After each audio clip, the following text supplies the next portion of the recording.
Warning: the following video contains explicit language which may be offensive to some viewers or inappropriate for children. The content within this video is intended for mature audiences only.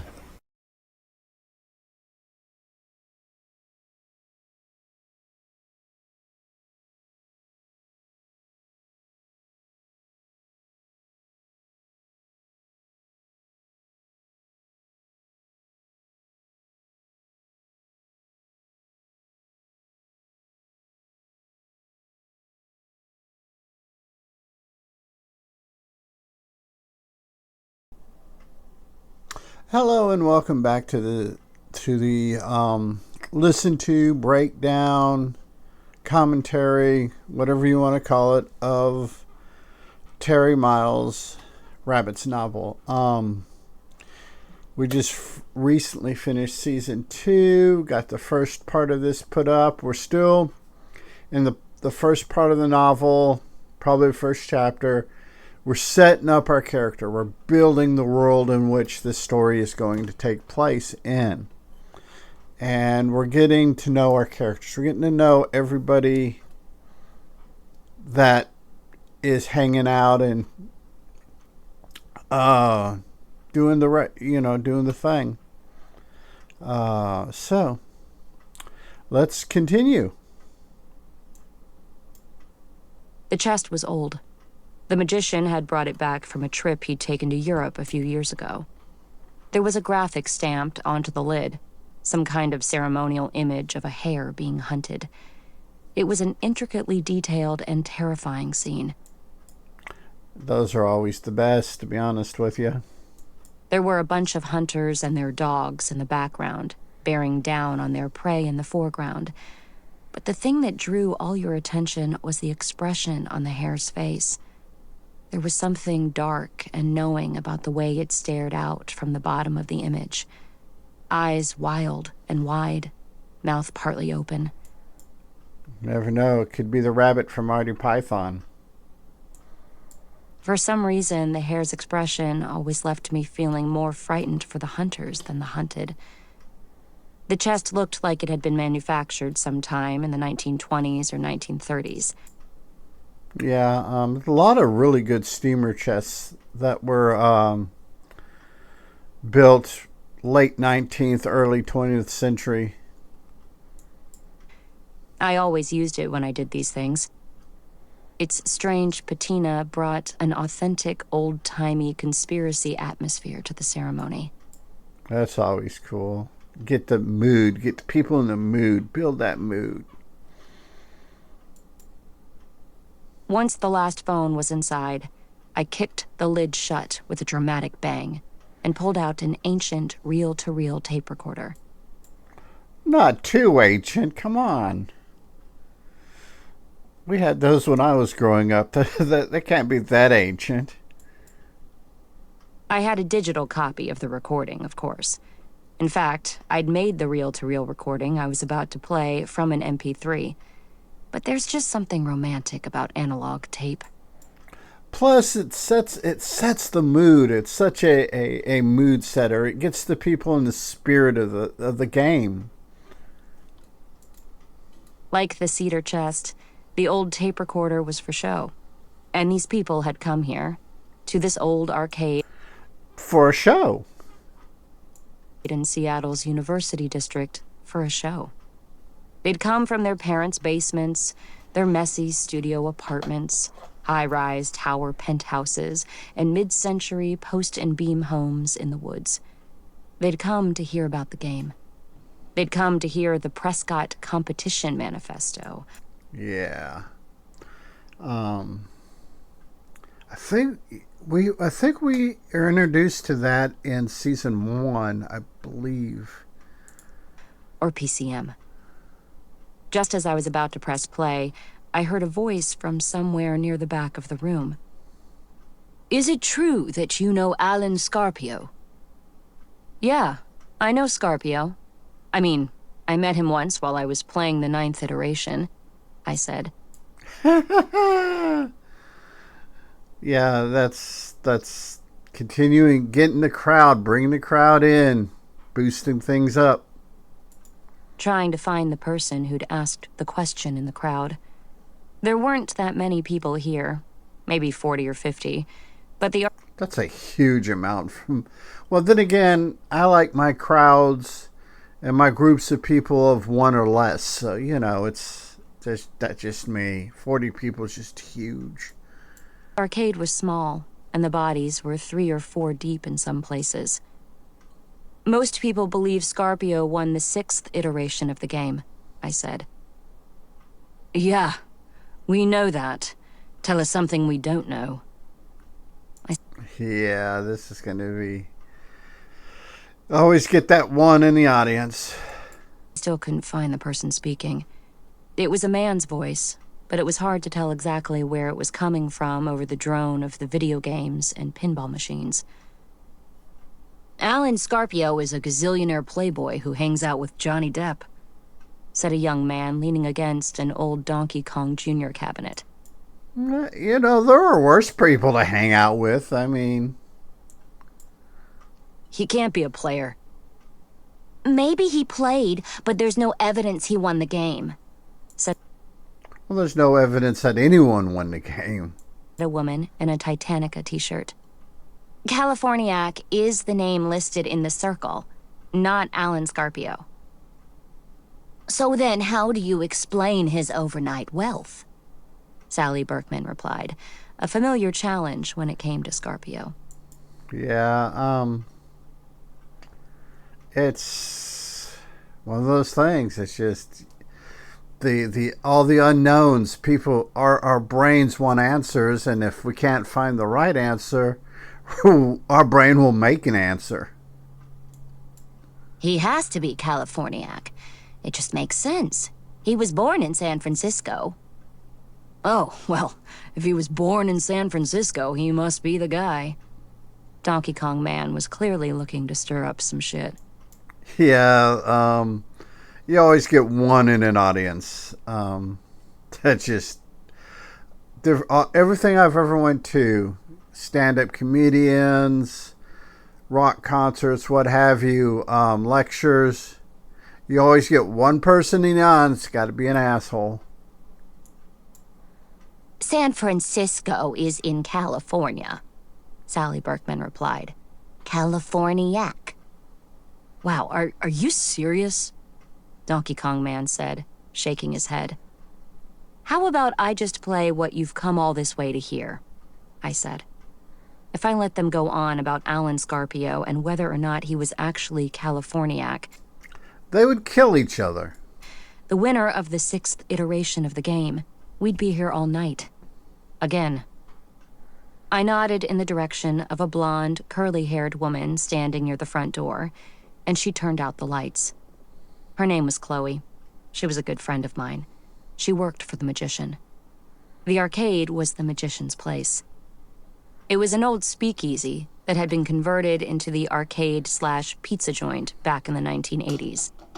The pizza oven had died more than a decade ago, so now it was just an arcade. Nobody understood how the magician had been able to keep the place running. He's just good. Like I said, I've said it in different episodes, and I've said it in different videos. He's probably one of my favorite background characters, and I'm glad he gets the role he does in this story. Through the rise of home-based and eventually handheld computer entertainment, but keep it running he did. Walking into the arcade was like walking into another age. The brick walls and exposed pipes in the ceiling clashed with the bright video screens and sharp 8-bit sounds of the arcade games. The thing is spending a lot of time in arcades in Carper's Cove growing up. In Carper's Cove, Killeen, Temple, Belton. I can smell the pizza. You can feel the bricks, you got all that tactile sensation of the bricks, the pipes overhead, the dust on the pipes. It just makes me feel all nostalgic-y. Is that even a word, nostalgic-y? If it isn't, it is now. If no one else has coined it, I'm going to claim it.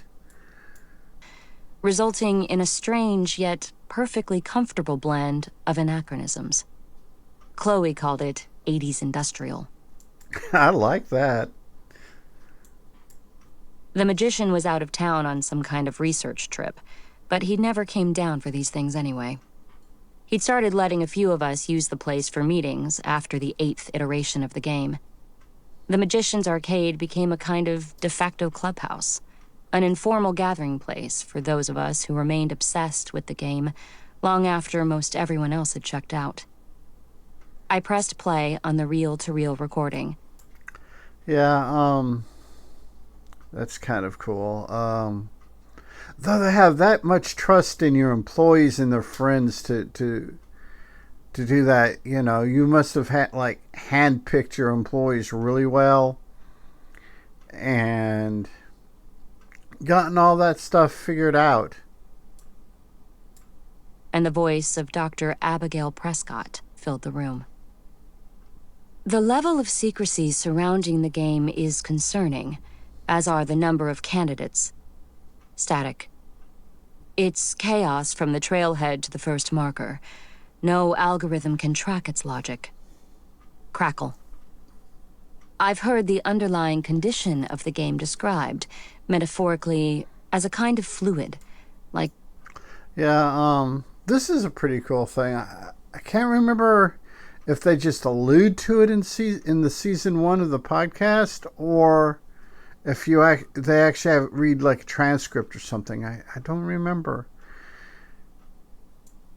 And I guess Mr. Houdini was ready for his close-up. The cytoplasm or protoplasm of a cell.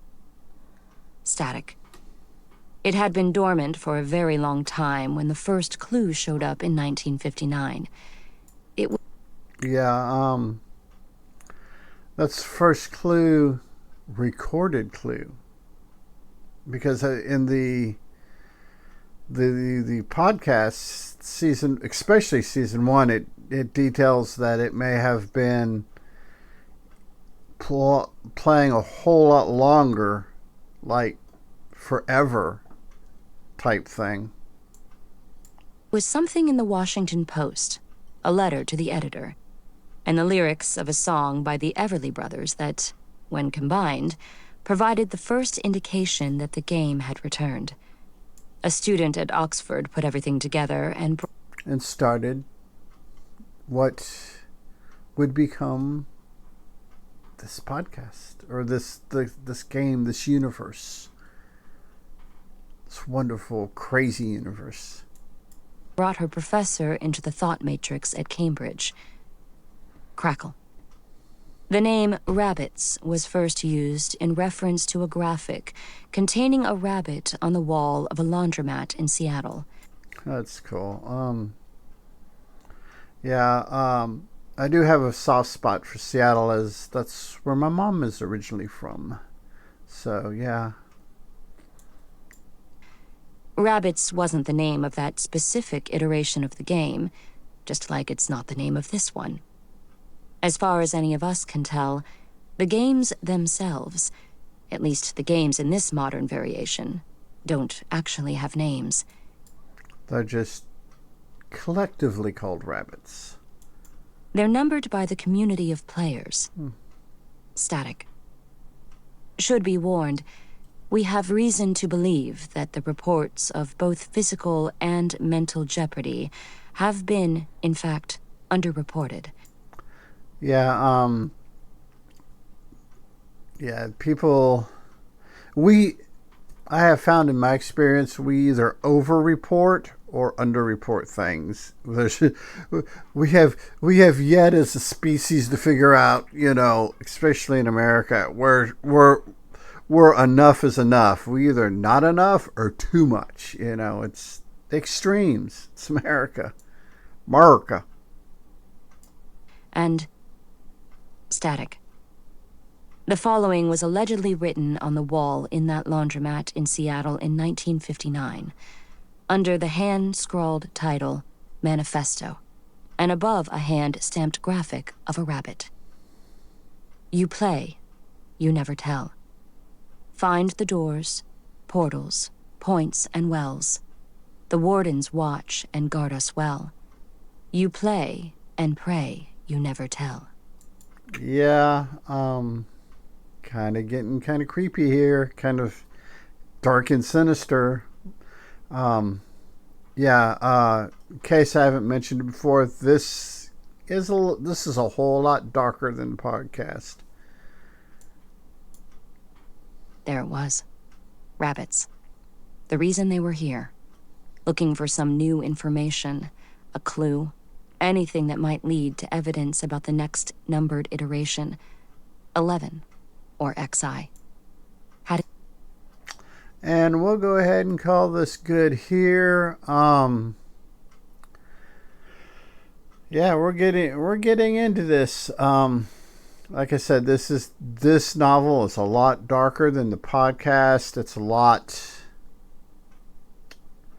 more adventurous. You're not confined to a radio studio or a podcast studio, where in the season 1, season 2 you are. In this novel, you're freed from the limitations. It's a novel. Somebody is telling you a story. So, with all that being said, remember, be a good human. Be good to other humans. Peace. Hey, it's 10 p.m. Do you know where your children are?